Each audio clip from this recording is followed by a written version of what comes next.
Para hacer frente a los daños y secuelas físicas o psicológicas por la delincuencia, en el 2021 los ciudadanos gastamos o invertimos 9,000 millones. Esto es 25 millones de pesos diarios, 1,5 millones cada hora.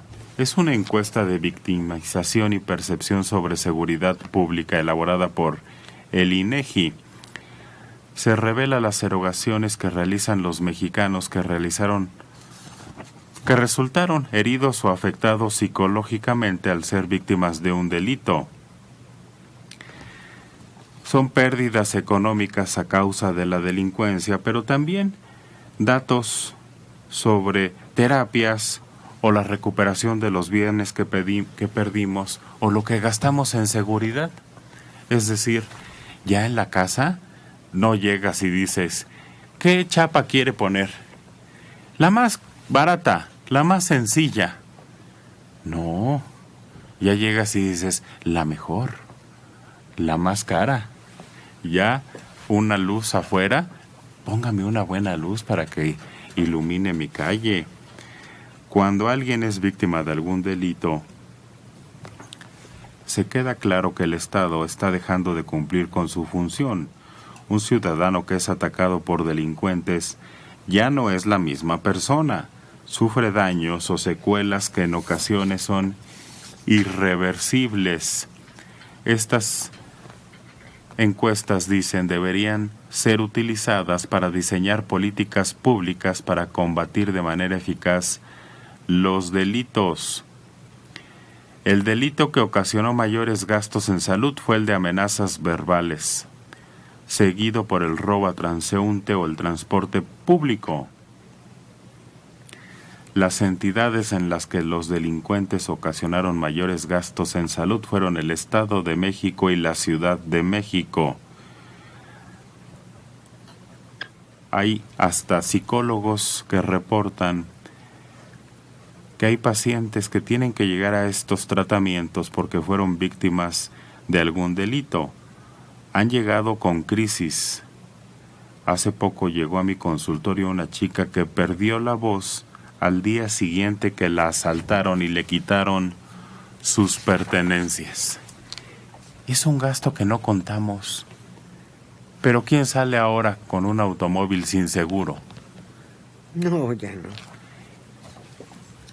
O lo que pierde uno en tratar de recuperar los aparatos que le roban, celular. Y lo que necesitamos, porque si te roban el celular no te puedes quedar sin él.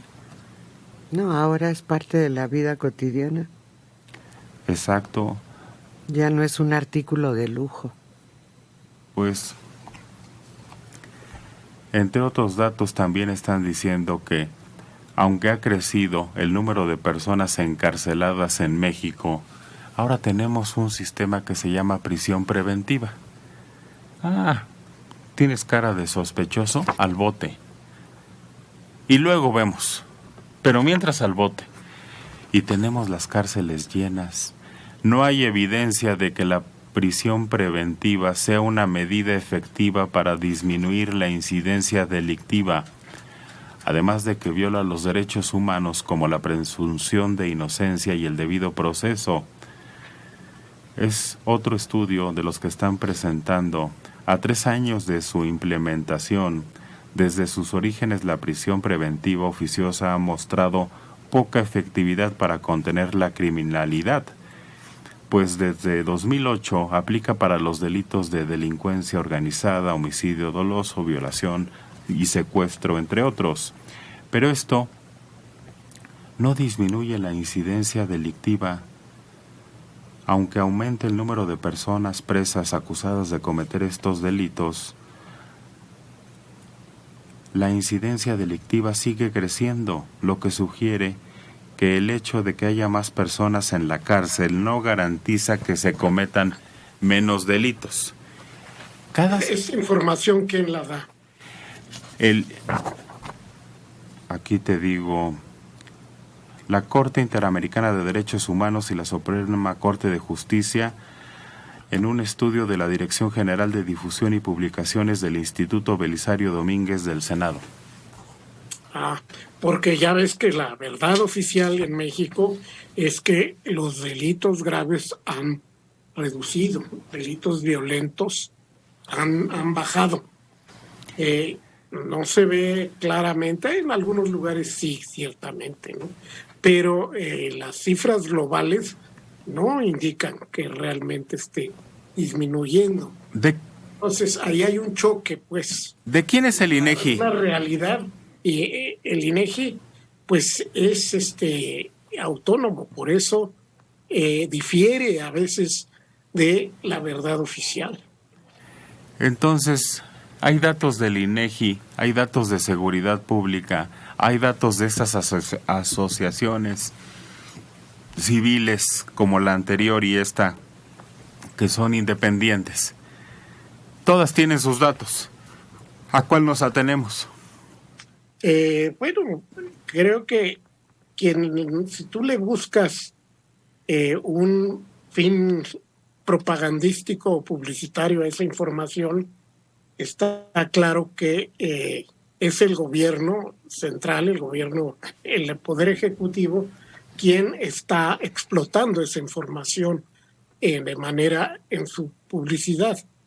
Los otros no, los otros están llamando la atención de un problema grave. Que ahí está. La necesidad de hacer reformas legales para acabar con este sistema de la cárcel preventiva, y no están tratando de probar nada. Los otros están tratando de probar que con la estrategia de abrazos y no balazos se está disminuyendo la criminalidad. Pero pues esas cifras chocan con las cifras ya independientes que cada organismo tiene que manejar para poder funcionar. Porque aquí nos hemos preguntado, cada semana la detención de 8,000 en promedio, más o menos. ¿Cómo dicen? Factores de violencia, ¿cómo les llaman? Personas de interés. No, pero no les dicen así, incitadores de violencia, algo así. Tienen un nombre a los que detienen. Y no pasa nada. Y cada semana son 8,000. Va a llegar un momento en que no va a haber cárceles para todos ellos. Que algo vamos a tener que hacer. Si cada semana le sumas 8,000 a un sistema que ya está saturado, porque la mitad no tiene sentencia, juicio o lo que tú quieras, diría el Buki, ¿a dónde vamos a parar? Es que además nadie publica el otro extremo. Ya ves que una lombriz come por un lado y excreta por el otro. Entonces, ¿cuántos salen? O sea, ¿cuántos son liberados de la prisión preventiva por falta de méritos, por ser exonerados, por tantas otras cosas, o amparados? Todo eso no nos dan la estadística. La estadística que debe ser, es como los que nacen y mueren. Pues finalmente la cifra es muy parecida entre los que nacen y los que mueren. Un poco más los que nacen que respecto a los que mueren. Igual acá, han ser un poco más los que capturan que los que liberan. Pero no, yo no encuentro la estadística que diga, en el mes de tal fueron liberados de prisión preventiva tantos, salieron de las prisiones ya efectivas otros tantos. Es decir, ¿qué tanta personal aprisionado se reincorpora a la sociedad? No tenemos eso, no sabemos. Podemos estimarlo, pero no sabemos. ¿Por qué? Porque a todo el mundo le preocupan el número de capturas. Porque por un lado es un timbre de orgullo y por otro lado infunde seguridad a la población. Pero no sabemos cuántos salen. ¿Y cómo salen, como dices? Sí, si realmente hubo un reacomodo en la sociedad o simplemente fueron hallados inocentes. Jordán Salinas. Ja, ja, ja. No se cansan de atacar al gobierno federal. Mientras tanto, la popularidad del presidente sigue subiendo. ¿Sí? ¿Sigue subiendo? Pregunto. Eso, como dice Cantinflas, habría que verlo en elecciones. En asamblea. En asamblea, como dicen Cantinflas. No, pero es que quien agrede es el gobierno. Todos los días hay una agresión de parte del gobierno contra el público. Fuerte a veces.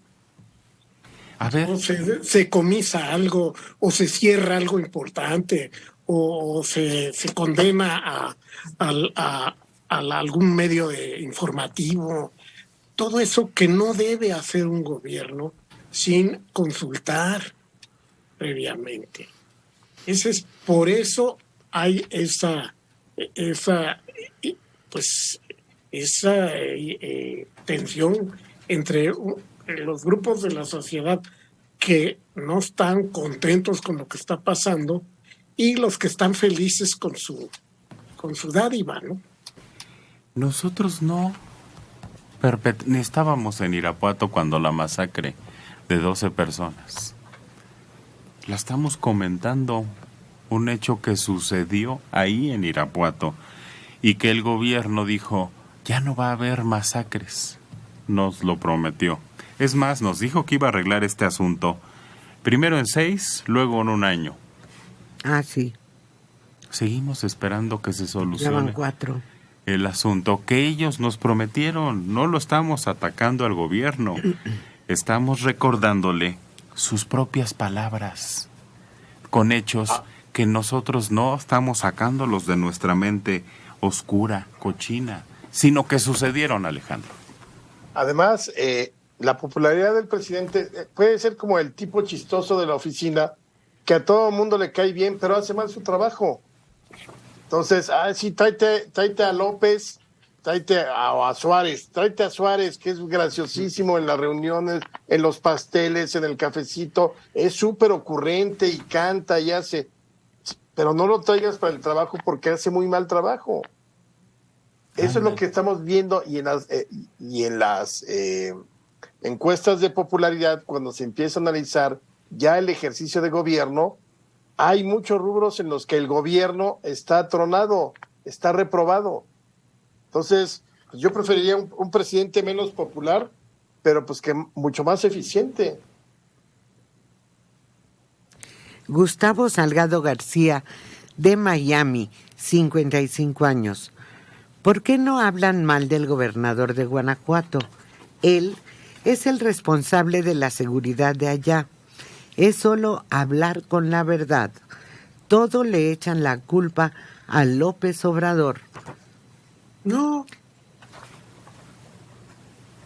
Lo hemos dicho. Hay una estrategia nacional contra la inseguridad que está coordinada y el propio presidente lo dice, se reúnen a las 4 de la mañana supuestamente todo el gabinete de seguridad. Más tarde. Hay delitos del fuero común que sí dependen de la autoridad local, pero todo ese tipo de el crimen organizado, el narcotráfico, son asuntos federales. Tienen que estar conectados los estados con la federación. No se puede deslindar al presidente.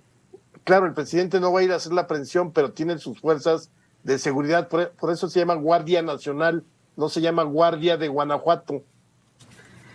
Oye, pero además, Gustavo Salgado, que es amigo de este programa, tiene más de 30 años viviendo en Miami. ¿Y eso qué?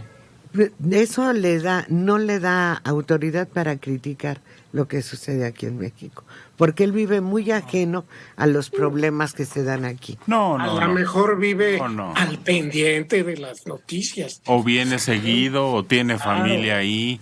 Se informa, puede estar mejor informado que yo. Claro, sí, no, eso no niega. Lo que sí, Gustavo, es que escúchenos. Aquí hemos dicho que ese fiscal es intocable en Guanajuato. Lo ha dicho el propio presidente. ¿Cuánto tiempo lleva el fiscal? Y aquí lo hemos dicho, y parece no mejorar su actividad. El gobernador, pues también, pero el presidente podría ir y hacer presión. El presidente fue el que mandó a la Guardia Nacional a Irapuato, donde se despidieron a un gran número de elementos para que lo sustituyeran. Y con eso se supone que iban a cambiar las cosas. Entonces ahí está todo el panorama. Mire, con los Wikileaks nos hemos enterado de cosas. No son Wikileaks, son Guacamaya Leaks, ¿no? Sí. Aquí hay otro reporte. Según la Secretaría de Seguridad Ciudadana y la Fiscalía General de Justicia, la Unión Tepito y el Cártel de Tláhuac se asociaron con tratantes y madrotas para controlar la trata de personas con fines sexuales y la prostitución en la Ciudad de México.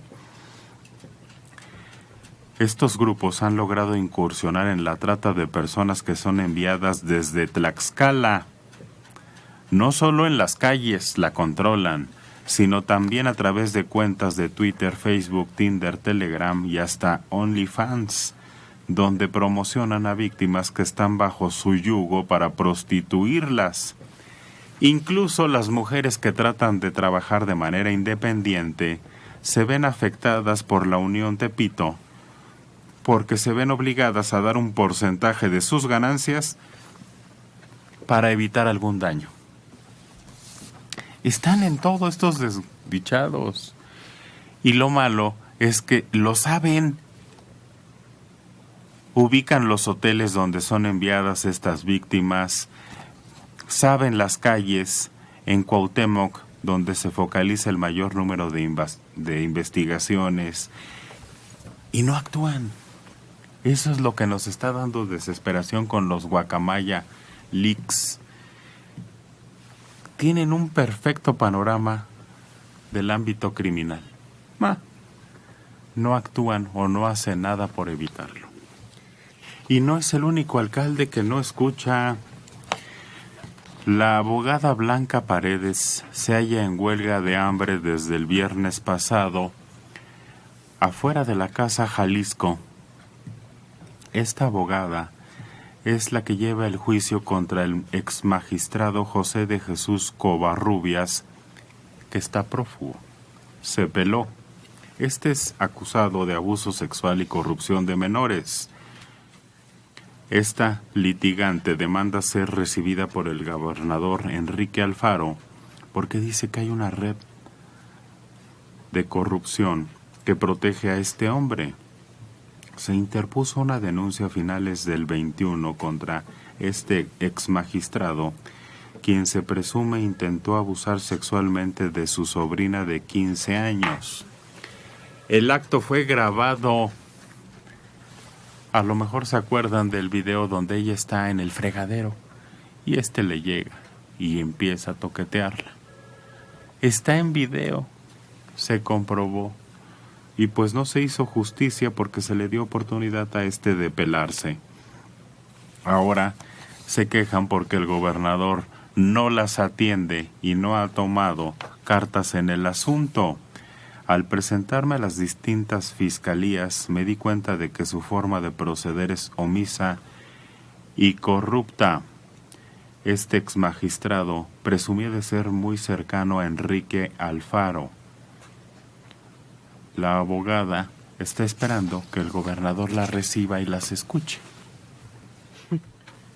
Pero ahí hay otro que no hace caso de la denuncia ciudadana. Mensaje. Exactamente. El problema de la policía de Irapuato y Celaya es que los policías son parientes de los criminales, desde los policías de tránsito hasta los policías rurales. Todos están mezclados. ¿Y entonces por qué los asesinan? ¿Por qué los están matando? No hay avances en el asesinato de la diputada Gabriela Marín. Dicen que fue por la curul, el pleito, y a 10 días el único detenido es un carpintero que está acusado de haber alterado la escena del crimen.